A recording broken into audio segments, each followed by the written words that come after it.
CrPC हम लोग पढ़ रहे हैं। सेक्शन 97 में जुरिस्डिक्शन किसका है, जुरिस्डिक्शन किसका है। देखिए, इस जुरिस्डिक्शन पर चर्चा करने के पहले मैं चर्चा कर रहा हूं हम लोग पढ़ क्या रहे हैं। देखो, ये सर्च वारंट हम लोग पढ़ रहे हैं, पिछली क्लास में भी पढ़े थे सर्च वारंट के बारे में।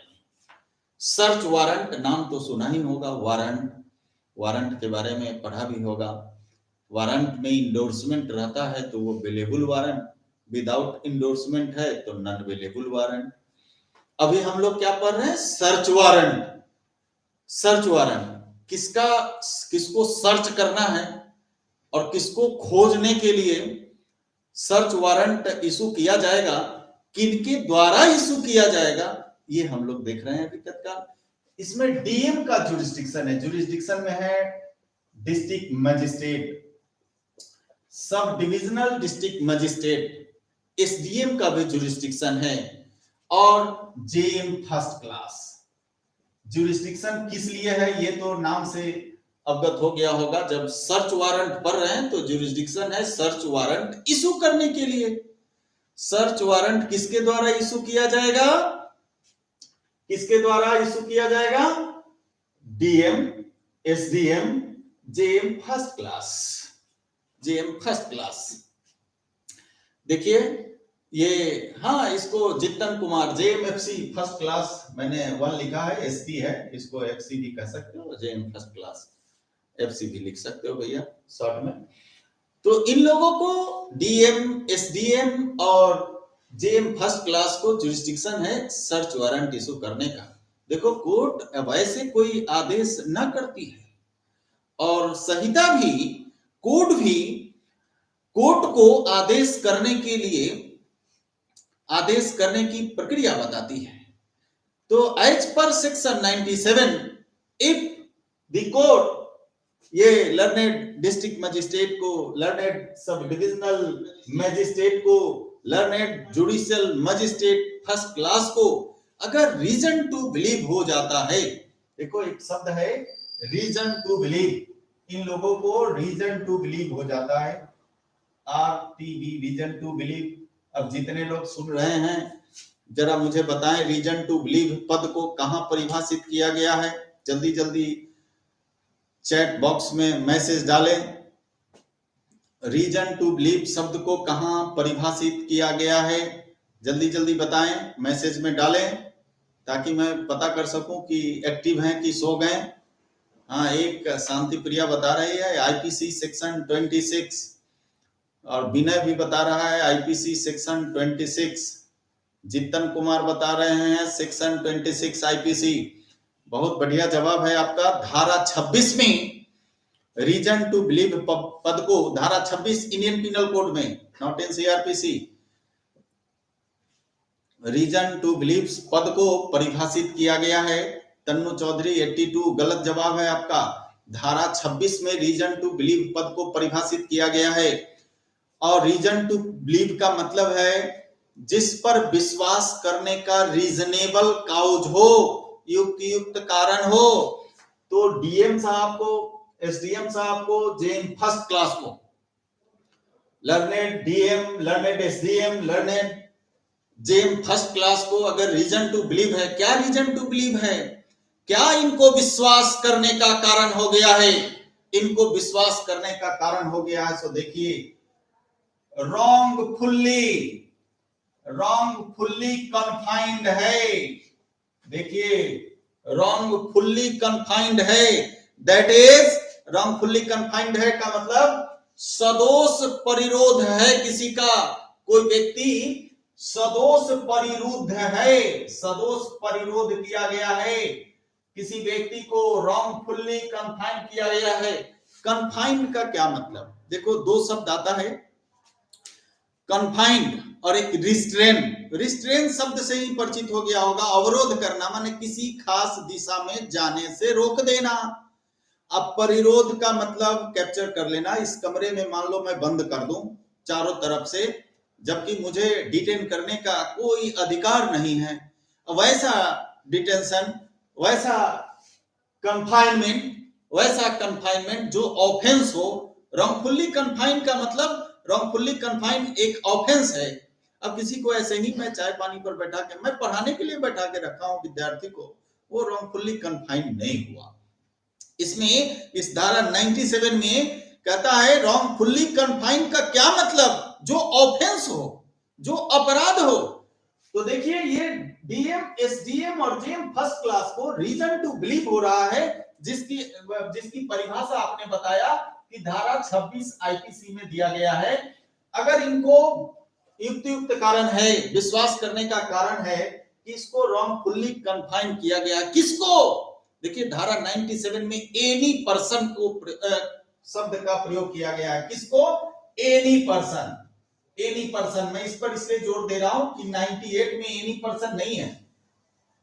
मैं इस पर एक स्टोरी भी सुनाने वाला हूं लास्ट में, जब ये टॉपिक 97 98 के बाद बहुत अच्छा स्टोरी सुनाऊंगा, बताऊंगा कि मुझे जब सबसे पहली बार इस धारा का प्रयोग प्रैक्टिकली करना पड़ा अपने प्रोफेशनल लाइफ में, तब मैंने क्या किया था वो मैं बताऊंगा, आपसे शेयर करूंगा। ज्यूरिस्डिक्शन पर हम लोग चर्चा कर लिए, DM, SDM, JM first class, इनको रीजन टू बिलीव हो गया है, रॉन्गफुली कन्फाइंड है, सदोष परिरुद्ध किया गया है। किसको? किसी पर्सन को, any person, any person has been wrongfully confined, सदोषता परिरुद्ध किया गया है। तो क्या इशू किया जाएगा? सर्च वारंट इशू किया जाएगा। सर्च वारंट, तलाशी वारंट जारी किया जाएगा। कौन करेगा सर्च वारंट इशू? ये सर्च वारंट जिनका जुरिस्डिक्शन है ये करेंगे महोदय search warrant issue. Search warrant ये इशू करेंगे।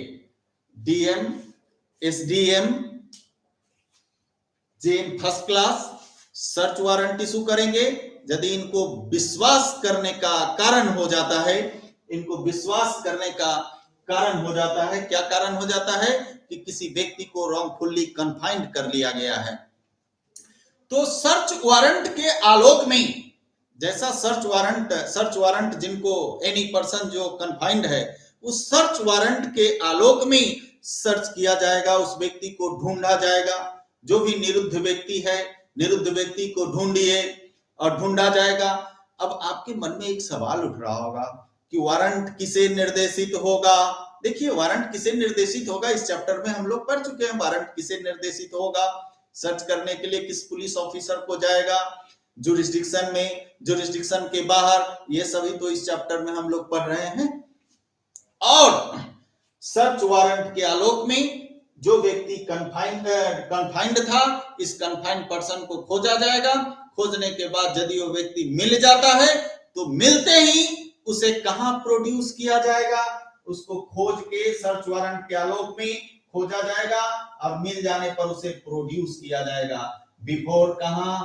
तो बिफोर आपने पढ़ा डीएम, एसडीएम जिनके द्वारा, जेएम फर्स्ट क्लास जिनके द्वारा सर्च वारंट इशू किया गया था, उनके समक्ष प्रोड्यूस किया जाएगा। धारा 97 आपको यही बता रहा है।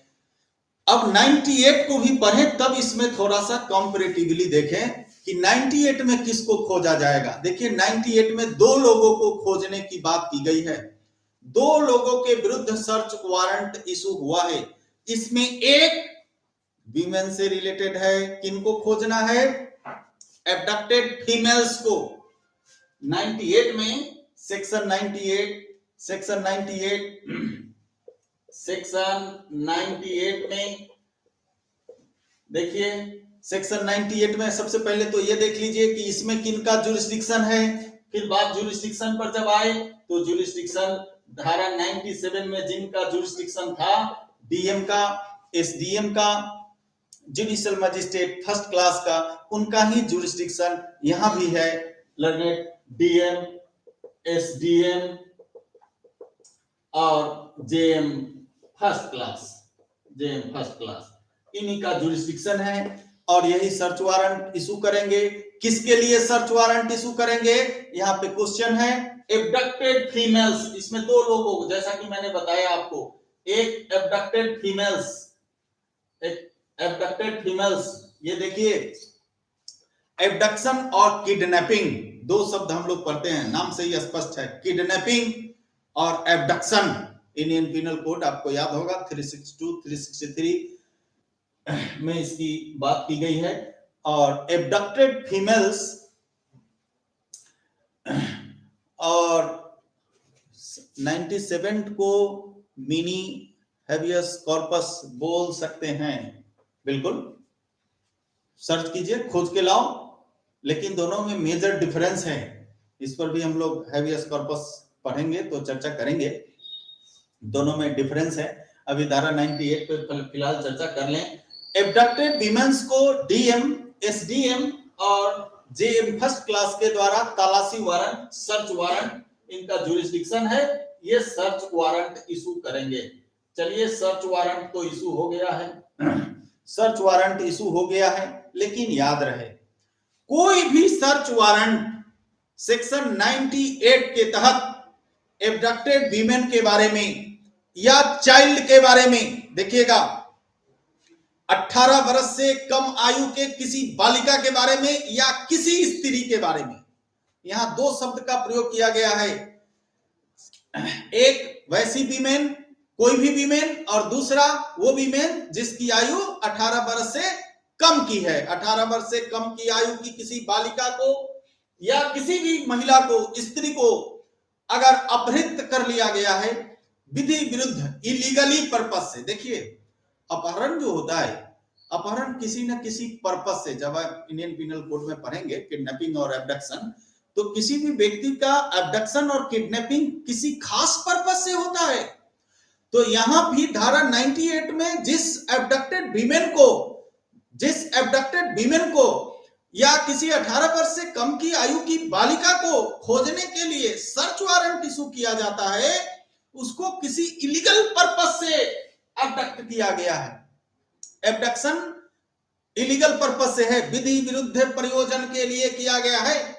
पर्पस इनका मंशा साफ नहीं है, किसी महिला को ले गए हैं अपहृत करके, इनका मंशा साफ नहीं है, मंशा विधि विरुद्ध है, विधि विरुद्ध मंशा से ले गए हैं, तो इसको हम खोजने के लिए सर्च वारंट डीएम, एसडीएम और जेएम फर्स्ट क्लास इशू करेंगे। लेकिन ये इशू तब